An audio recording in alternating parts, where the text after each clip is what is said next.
करेंगे और कहेंगे गरीबी हटाओ।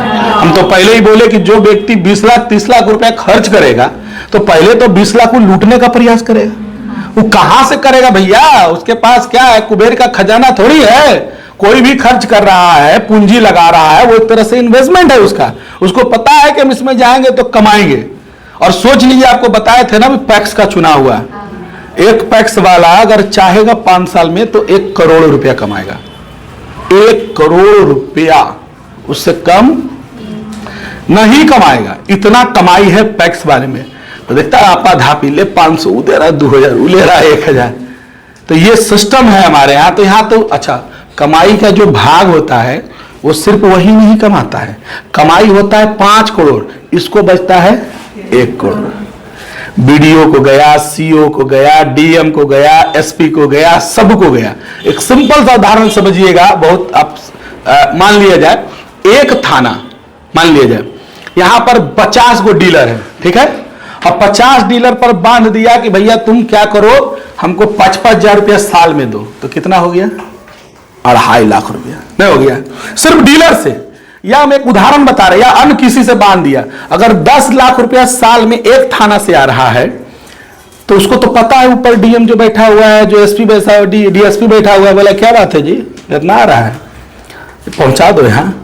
तो क्या करेगा? 5 लाख वहां पहुंचा देगा। क्या था भैया? आर्टिकल आया था।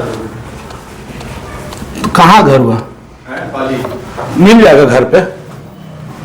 कब जाना था सर कहीं, कोची नाम से था? रोशन कुमार के नाम से आया हुआ। तो दिखा रहा है उसमें क्या दिखा रहा है? कल दिखा रहा है। कल कितने बजे निकलिएगा? कल हम दोपहर में ट्रेन है। हाँ, तो सुबह 9 बजे आइएगा, मिल जाएगा, हम लेके चलाएंगे। वो कौवाकोल में होगा डाक, अभी सुबह आएंगे ना।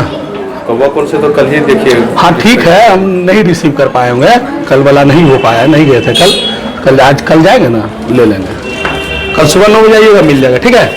क्या वो सुनिए ना, उस नंबर पर व्हाट्सअप कर दीजिए बोला आर्टिकल बा। हाँ, नंबर पर।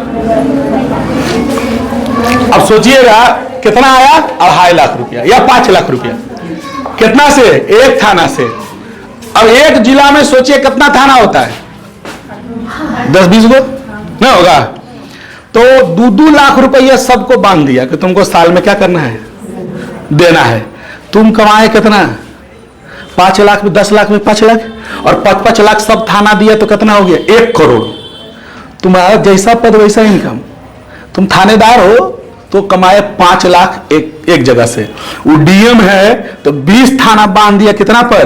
5-5 लाख रुपए। पता है कि 10 लाख ही कमा रहा है, 1 करोड़ पहुंचा कहां? डीएम के यहाँ। और डीएम के ऊपर मंत्री है और संतरी है, विधायक है, बात समझो, वहां पहुंचेगा 50 लाख। ऐसे होता है कमाई, नीचे से ऊपर तक जाता है। ऐसे कोई नहीं लूटता है। तुम कितना जाओ ब्लॉक में, कुछ काम कराओ, बिना पैसा कर देगा क्या? इंदिरा आवास पास कराओ, 20,000 रुपया लेगा। तो क्या अकेले खाता है इंदिरा आवास?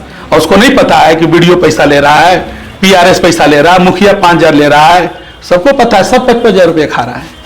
इसीलिए कोई बोलता भी नहीं है। कोई विरोध भी कीजिएगा तो ऊपर से नीचे तक खाई ले, कहां जाओगे, तुम्हारा कोई सुनमन करेगा। तो ये सिस्टम है। तो चुनाव में बहुत खर्च होते हैं और लोग कहते हैं गरीबी हटाएंगे, समाजवाद का नारा लगाएंगे। यह सब रुपया ब्लैक मार्केटिंग रुपये से आप इकट्ठा करेंगे, अनअकाउंटेड मनी, करोड़ों रुपये जिसका कोई हिसाब नहीं और कोई किताब नहीं। और यह बात जान जाइए कि चुनाव में जितने बड़े बड़े उद्योगपति होते हैं वो भी करोड़ों रुपया डोनेशन देते हैं। इस बार इलेक्ट्रल बॉन्ड का उजागर हुआ था और बीजेपी को कितना पैसा इलेक्ट्रल बॉन्ड से आया था। इलेक्ट्रल बॉन्ड ऐसा बॉन्ड है कि आप जो है पैसा दे दिए, हम पैसा देना चाहते हैं इलेक्ट्रल बॉन्ड के माध्यम से, और कम चल गया किसको? पार्टी को चला गया, और पार्टी पैसा ले लिया, वो खर्च कर रही, दिखाया कि हमको इतना क्या है, चंदा आया। और बड़ी बड़ी कंपनियां क्यों चंदा देती है? उसको पता है कि जब इसका सरकार आएगा तो हमारा धंधा पानी में डिस्टर्ब। बड़ी बड़ी कंपनियां इसलिए चंदा देती है, और वो खरबों रुपया तो उन लोग कमाता है। क्या बोलते हैं उसको? अरब खरब के बाद क्या आता है? नहीं, अरे कोची एक आई दहाई सैकड़ा हजार उतना तो हम लोग का औकात है नहीं। हम लोग लाख तक सीमित वाले हैं, उससे ज्यादा कहां बढ़िए। करोड़ के तो सपने में देखिए, 10 लाख तक मामला ठीक ठाक है, करोड़ का सपना नहीं देखना है।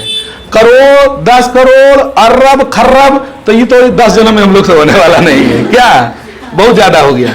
तो पैसा आता है बड़ी बड़ी उद्योगपतियों से। इनको आज नहीं बरसों से पुकार रहा हूं भाई, इस चुनाव की पद्धति में परिवर्तन होना चाहिए, चुनाव खर्च कम होना चाहिए। अगर आप चाहते हैं कि गरीब उम्मीदवार भी खड़ा हो, मजदूर भी खड़ा हो सके, किसान भी खड़ा हो सके, गरीब पार्टी जो गरीब की पार्टी है वो अपने उम्मीदवार को खड़ा कर सके, लेकिन सुनता कहां है कोई। और उसका सबसे बड़ा दोषी हम और आप हैं। हम आप बिना पैसा का वोट देना चाहते ही नहीं है।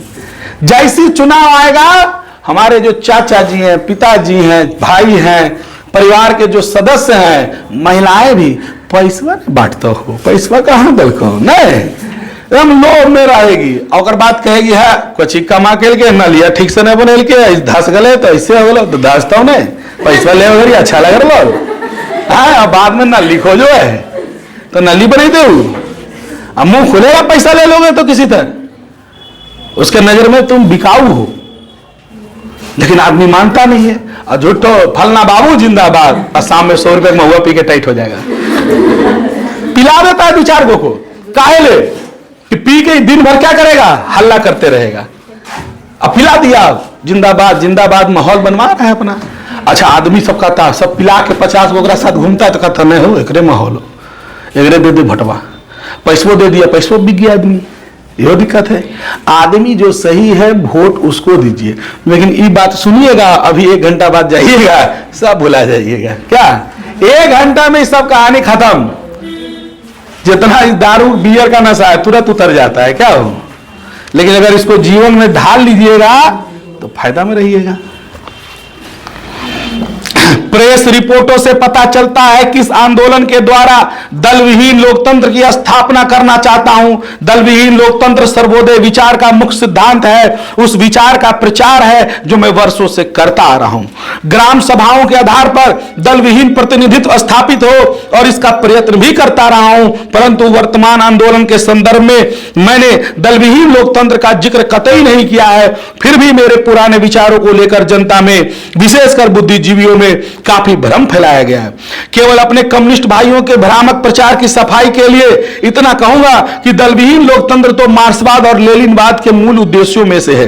यद्यपि वह उद्देश्य दूर का है।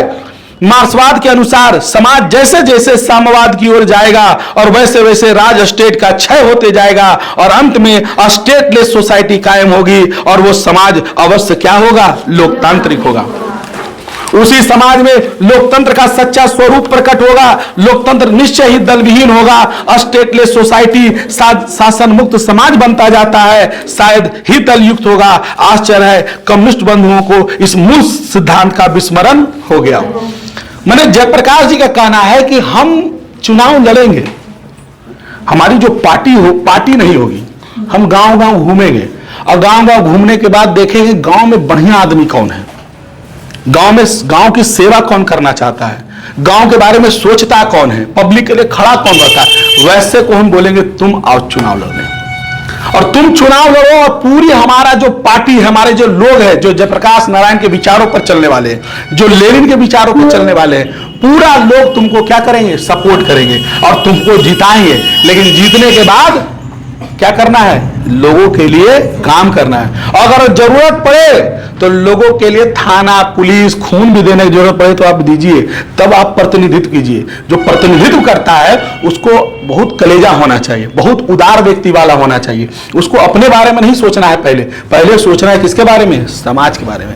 लेकिन यहां पहले आदमी जो जीतता है तो किसके बारे में सोचता है, क्योंकि जितना बड़ा पद है उतनी बड़ी जिम्मेवारी आपके पास होती है। और जिम्मेवारियों का निर्वहन अगर आप बढ़िया से करते हैं तो आप सही मामले में एक प्रतिनिधि हैं। और आप खाली नाम के राजा हो जाएं। अब थानेदार को मिला है जिम्मेवारी कि यहां चोरी ना हो, थानेदार रात में सुतल रहे, तो फिर काहे का वो है थानेदार का मतलब है कि जरा सा कुछ हुआ कि एक्टिविटी अपना दिखाना क्या कर दे, शुरू कर दे, तो लोग बड़ाई करता है कि नहीं करता है। एक कौआ कुल में आए थे खान सर करके दरोगा, वो मोटरसाइकिल से निकल जाते थे जहां तहां, जगरा तगरा एकदम पकड़ के ले चलाते थे। बहुत माई डियर आदमी थे और किसी को बूझते नहीं थे, कितना बड़ा नेता रहे कुछ नहीं, उसको हलवा टाइट कर देते थे एकदम, इतना जबरदस्त आदमी था। कोई कोई होता है अपने काम में माहिर व्यक्ति होता है, तो वैसा व्यक्ति होना चाहिए जो समाज के लिए क्या करे, काम करे। और ऐसा ही चाहते थे कौन, जयप्रकाश नारायण। वो अपनी कमेटी बनाना चाहते थे, अपने लोगों को खड़ा करना चाहते थे ताकि समाज के लिए वो काम करे। दल वल नहीं बनेगा, डायरेक्ट बिना दल विहीन लोकतंत्र उसको बोला गया। जहां तक वर्तमान लोकतंत्र आंदोलन का प्रश्न है, मेरा या अन्य किसी छात्र की, ना विपक्षी राजनीतिक दलों की, ना सर्वोदय सेवकों की यह कल्पना है कि इससे दल विहीन लोकतंत्र पैदा होगा। विधानसभा का विघटन हो जाएगा तो 6 महीने या वर्ष भर में फिर चुनाव होंगे जो वर्तमान कानून या चुनाव प्रणाली के अनुसार होंगे। विधानसभा के विघटन संभावना तो यही है कि वर्तमान कानून तथा नियम आदि के अंतर्गत ही पुनर्निर्वाचन होगा। इसलिए प्रश्न उठता है कि पिछले सप्ताहों में कई बार उठा है, उस हालत में विधानसभा के विघटन से क्या लाभ होगा। मुझे खेद है, इसका उत्तर पिछले दिनों मैंने बार बार दिया है। उसको समझाने की कोशिश थोड़े लोगों ने की है, इसलिए बार बार मुझसे यह सवाल होता है, जयप्रकाश नारायण वर्तमान चुनाव पद्धति और विधानसभा के चुनाव का कौन सा विकल्प पेश कर रहे हैं। मेरा अपना विकल्प चूंकि नए ढंग का है, जो घिसे पिटे राजनीतिक चिंतन से भिन्न है, इसलिए वह लोगों को समझ में नहीं आता है। अगर मैं कह दूं कि मेरा विकल्प यह है कि मैं इस आंदोलन और संघर्ष से एक नई पार्टी का निर्माण करूंगा, तो लोग मेरी बात को आसानी से समझ लेंगे। उसके बाद मेरी आलोचना शुरू हो जाएगी, यह आदमी केवल अपनी सत्ता के लिए छात्रों और जनता का आंदोलन का दुरुपयोग कर रहा है। लेकिन जब मैं नई बात कहता हूं, उसको समझाने की कोशिश कम होती है और या नहीं होती है। तो मेरा क्या कहना है संक्षेप में यह है कि आज की परिस्थिति में आम जनता को, आम मतदाता को केवल इतना अधिकार प्राप्त है कि वह चुनाव में अपना क्या करे, मतदान करे। परंतु मतदान प्रक्रिया ना तो स्वच्छ और स्वतंत्र होती है, ना उम्मीदवारों के चयन में मतदाताओं का हाथ होता है, और ना ही चुनाव के बाद प्रतिनिधियों पर उनका अंकुश होता है। मैं इन दोनों कमियों को दूर करने का क्या कर रहा हूं, कहने का मतलब है ये बोले कि देखो हम जो आंदोलन कर रहे हैं, कोई ये मत कह दे कि कल हम पार्टी बनाने के लिए आंदोलन कर रहे हैं। क्योंकि अक्सर नेता जो आंदोलन करते हैं बाद में एक पार्टी खड़ी करते हैं और फिर वो चुनाव लड़ते हैं। ये बोले चुनाव तो हम अपने लोगों को लड़वाएंगे, लेकिन किस लिए। आज आपको एक अधिकार है कि जाइए और वोट दीजिए, बात आपका। सरकार कैसे चलेगा, कैसे काम होगा, जो आपसे जीत गया मुखिया, सरपंच, वार्ड समिति या विधायक, सांसद, कल आप बोल सकते हैं कि आपकी हिम्मत है, नहीं हिम्मत है। लेकिन ये कहते नहीं, ऐसा चुनाव हो, ऐसा प्रणाली आ जाए कि जीतने के बाद भी जनता उस पर अंकुश लगा सके। जीतने जनता का काम आप क्यों नहीं कीजिएगा भाई, आपको सांसद क्यों बनाया गया है, आपके पास फंड है, आप सरकार से बात कीजिए कि हमारे गली में नली नहीं है, क्या है हमारे यहां ये व्यवस्था नहीं है, हमारे यहां वो व्यवस्था नहीं है, तो वो फंड लाएगा और आपके गली में नली बनाएगा, चाहे लाइट व्यवस्था करेगा या चाहे कुछ भी बनेगा। तो आपको बोल रहा है 20 दिन से आवेदन दे ले, आप सुनिए न रहे हैं और मनमानी कर रहे हैं, क्षेत्र में घूमने का, समस्या सुनने का, उसमें आप जा नहीं रहे हैं। आजकल तो यही परिस्थिति है। लेकिन ये जयप्रकाश नारायण कहते हैं कि नहीं, मेरा जो दल हो, मेरा जो लोग होंगे चुनाव लड़ेंगे, वो संघर्ष समितियों के द्वारा चलेंगे, और जब भी आप गलत काम करेंगे तो आपको पद से क्या कर दिया जाएगा, हटा दिया जाएगा। ये सिस्टम नहीं रहेगा कि एक बार बन गए तो बन गए, अपना मनमानी कीजिएगा 5 साल। जनता के लिए काम करना है। अगर सेना बने हो तो ठंडा भी बर्दाश्त करो, गर्मी भी बर्दाश्त करो, बर्फ भी बर्दाश्त करो, तभी ना बॉर्डर पे रहोगे। और कहोगे हम सेना बनने के लिए तैयार हैं और नौकरी लेके घर में रहिएगा, ये भी एक नौकरी है ना जी, एक प्रतिनिधित्व करना एक जिम्मेवारी है। लेकिन इसको मान लेता है क्या, बपौती, जीत गए तो अब क्या बोलता है, और जीते के बाद पार्टी शुरू। नहीं, कोई दिल्ली जा रहा है, कोई पटना जा रहा है, कोई राजस्थान जा रहा है, सब घूम रहा है, खा पी रहा है, क्या जनता को जो चटाना था वो चटा दिया। अब पता है कि 5 साल हम खखोरेंगे जनता को। देखता है कढ़ाई में जोरन जब लगता है ना, लगता है दही वही वाला, तो हम लोग क्या करते हैं, चम्मच से खखोरते हैं। दूधा, अगर दहिया में दूधा लग जाता है, छलिया लग जाता है, बचपन में हम लोग भी किए हैं छाली उली, तो कटोरा ऐसे ऐसे काट के खा ले, नहीं खाते हैं, वही काम करता है, उसको खखोर पूरा लेता है, एक घुन्नी छोड़ेगा वाला नहीं है। जितना खाना है चुनाव में खा लीजिए उससे, उसके बाद फिर तुम मरो जियो, वगैरह कोई लेना देना नहीं है। यही चीज आज है। तो कल आप लोग अगर खड़े होइए नेता में, तो कम से कम समाज के लिए कीजिए, और समाज को भी चाहिए कि जो आपके